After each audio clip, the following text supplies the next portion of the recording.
Class 10th हमारा जो कल का लेक्चर था वो अवर एनवायरनमेंट जो है उस चैप्टर पर बेस्ड था। कल हमने आपको एनवायरनमेंट, सराउंडिंग, इकोलॉजी, इकोसिस्टम और इकोसिस्टम के कंपोनेंट्स जो हैं उसके बारे में बताया था और कहा था कि आप उस लेक्चर को अपनी कॉपी पे फेयर कर लें, उन डेफिनेशंस को अपनी कॉपी पे फेयर कर लें। सेम इसी तरह से आज का भी लेक्चर आपको दिया जाएगा और इसको भी आप अपनी कॉपी पे फेयर कर लेंगे, इसको लिख लेंगे। हमारा जो आज का टॉपिक होगा इसका नाम क्या है? ये है what will be the effect of adding wastes in environment. जैसे हमारी टेक्स्ट बुक्स में, एनसीईआरटी की टेक्स्ट बुक में लिखा हुआ है कि what happens when we add wastes in our environment. इंसान अपनी हरकतों से कई तरह के वेस्ट जनरेट करता है और ह्यूमन बीइंग्स की एक्टिविटीज से, ह्यूमन एक्टिविटीज से जनरेट होने वाले जो वेस्ट होते हैं उन्हें जब एनवायरनमेंट में फेंक दिया जाता है तो उन वेस्ट का हमारे एनवायरनमेंट पर क्या असर होता है, ये हमारा आज का टॉपिक है। देखो, ह्यूमन एक्टिविटीज से जो वेस्ट क्रिएट हो रहे हैं वो वेस्ट दो किस्म के हैं। एक जिसे हम लोग नॉन बायोडिग्रेडेबल कहते हैं,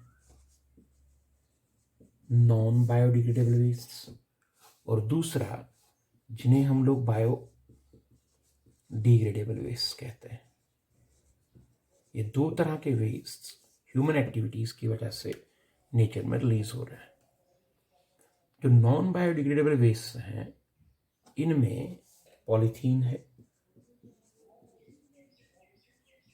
प्लास्टिक है, ग्लास है।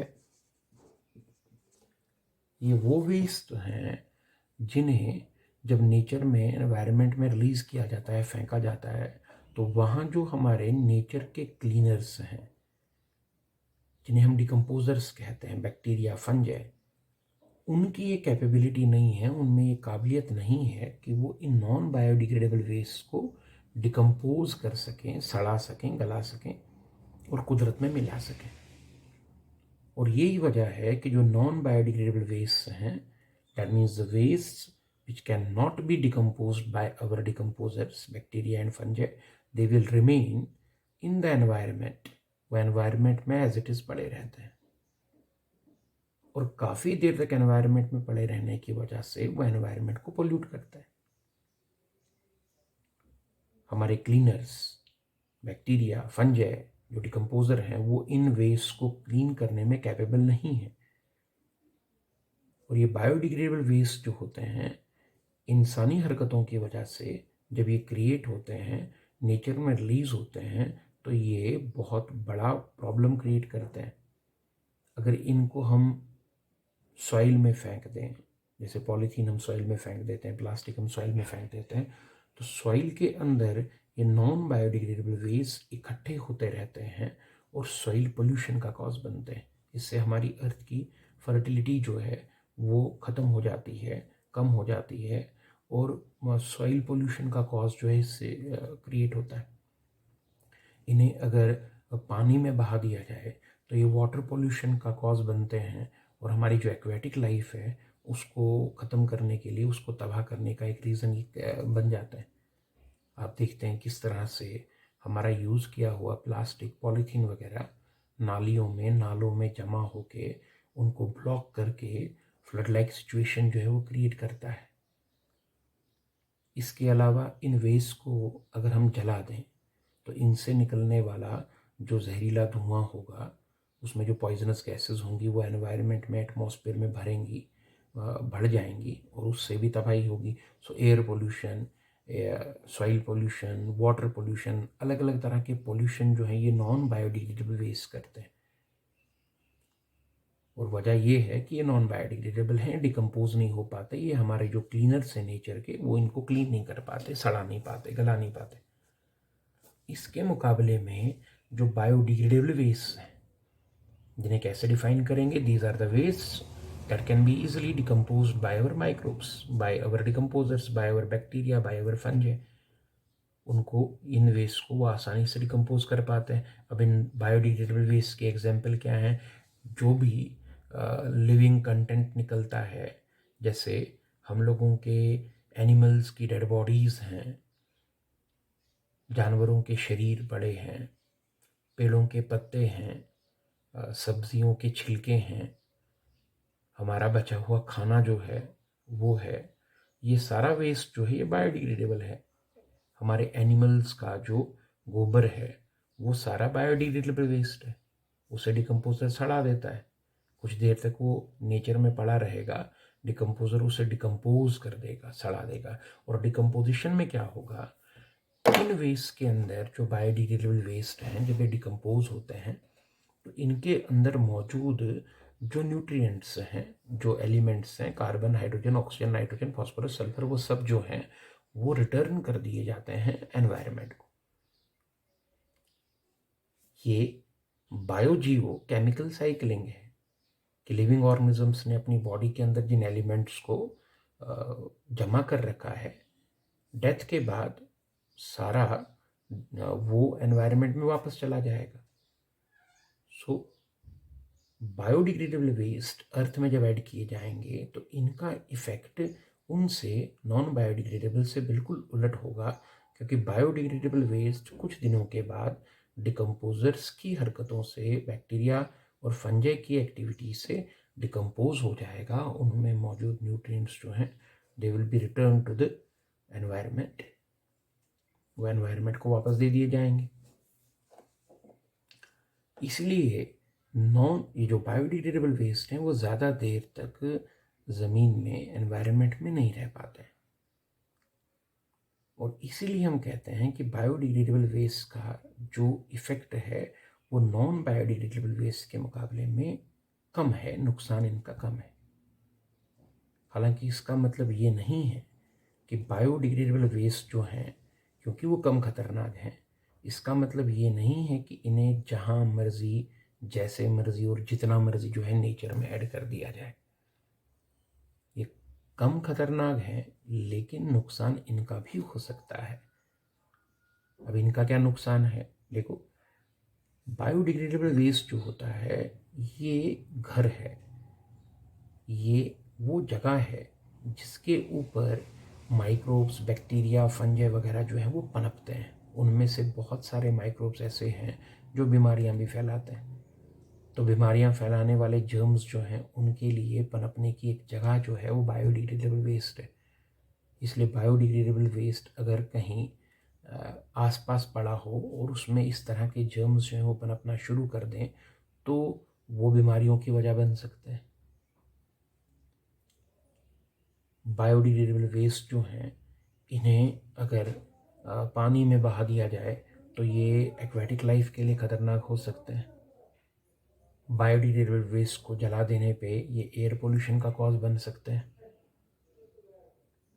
इसका मतलब ये है कि नॉन बायोडिग्रेडेबल वेस्ट के मुकाबले में बायोडिग्रेडेबल वेस्ट कम खतरनाक ज़रूर हैं, लेकिन इनको भी तैयार होने के बाद जैसे मर्ज़ी, जहाँ भी मर्ज़ी, जितना भी मर्ज़ी फेंकने की ज़रूरत नहीं है, इजाज़त नहीं है।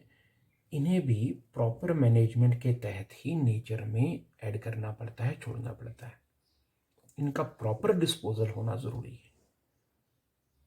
फॉर एग्जाम्पल फीकल मैटर, इंसानों का फीकल मैटर जो है वो एक बायोडिग्रेडेबल वेस्ट है, बट दैट डजेंट मीन्स कि उस फीकल मैटर को हम कहीं भी किसी भी जगह पर रिलीज़ कर दें, ओपन में डेफिकेशन कर दें। नहीं, उसमें कई तरह के जर्म्स पनपेंगे जो बीमारियां फैलाएंगे।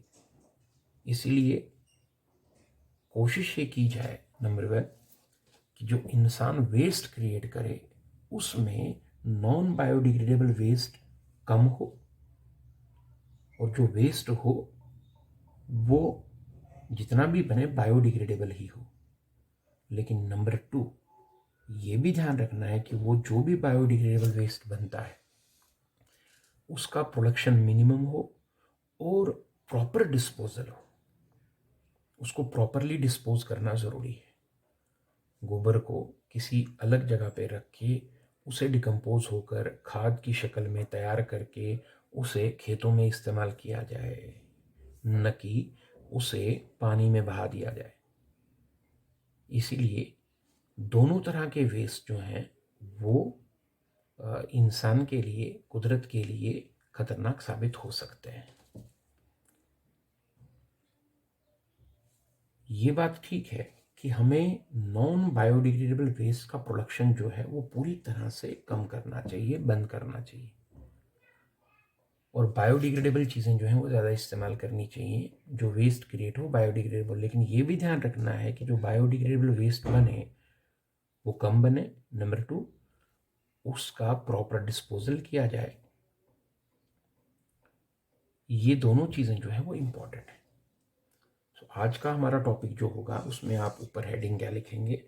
टॉपिक क्या होगा कि what happens when we add waste into environment, और नीचे आप उसका जो आंसर तैयार करेंगे उसमें आप लिखेंगे कि human activities create 2 types of waste, non biodegradable and biodegradable. फिर आप नॉन बायोडिग्रेडेबल को एक्सप्लेन करेंगे कि these are the wastes which cannot be decomposed by our decomposers like polythene, plastic and glass. Non-biodegradable wastes remain in soil for a long period of time and can cause pollutions of various types. They can cause soil pollution, they can cause water pollution, they can cause air pollution. These wastes, non-biodegradable wastes जो हैं, these wastes are more harmful as compared to the biodegradable wastes. Number 2, biodegradable wastes are the wastes that can be decomposed by our decomposers, microbes and fungi. These include fecal matter, dead bodies of animals, peels of fruits and vegetables. These wastes, since are destroyed or decomposed by microbes in our environment, that is why they impose less threat to our environment as compared to non-biodegradable wastes. But the proper disposal of these biodegradable waste is also must. Why? Because these biodegradable wastes act as the site for production or germination of microbes, and those microbes can cause many diseases. So the proper disposal of this biodegradable waste is also must. इस तरह से आप इस topic को आज तैयार करेंगे। आपको मैंने कल भी कहा था कि उसका अगर कोई क्वेश्चन बना लेता है तो उसका फोटोग्राफ आप मुझे मेरे व्हाट्सएप नंबर पे सेंड कर सकते हैं अगर किसी करेक्शन की उसमें ज़रूरत हो तो।